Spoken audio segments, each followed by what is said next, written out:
American survivors of the Japanese attack on Pearl Harbor gathered for the 72nd anniversary of the attack that took the lives of more than 2,000 of their peers and thrust the United States into World War II. Some of the remaining survivors of the Japanese bombing of Pearl Harbor on December 7, 1941, that propelled the United States into World War II, gathered here together with their family and friends to commemorate the 72nd year of the attack. About 2,500 attended the commemorative ceremony, among them some 50 survivors of the bombing. Assisted by canes, wheelchairs, and supported by family members, the survivors were honored as they returned to the site the Japanese forces attacked, claiming the lives of some 2,400 American lives.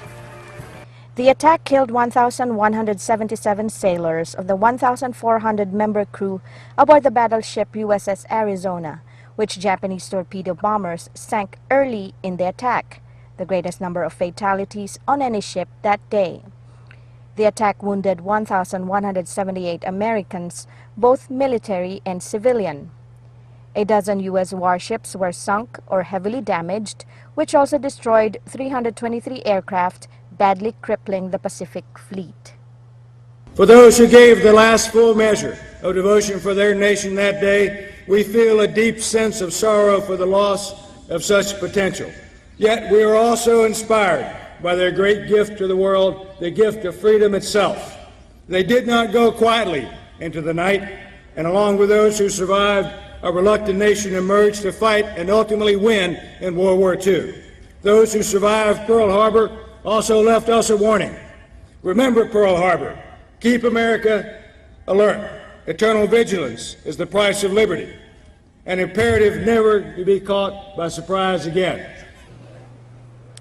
The USS Arizona Memorial, built over the wreckage of the ship, is considered as a final resting place of those who died in the attack and is the focal point of the World War II Valor in the Pacific National Monument at Pearl Harbor, Hawaii, a historic site administered by the National Park Service.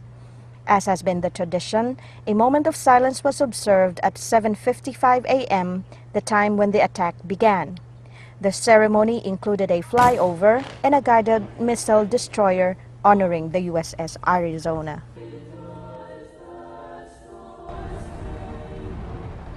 December 7, 1941 is known in history as Day of Infamy, and every year on this date across the nation, people hold tributes and remembrances to honor the legacy and heroism of the many people who lost their lives on that fateful morning. For Eagle News, this is Acenas, Pearl Harbor, Hawaii.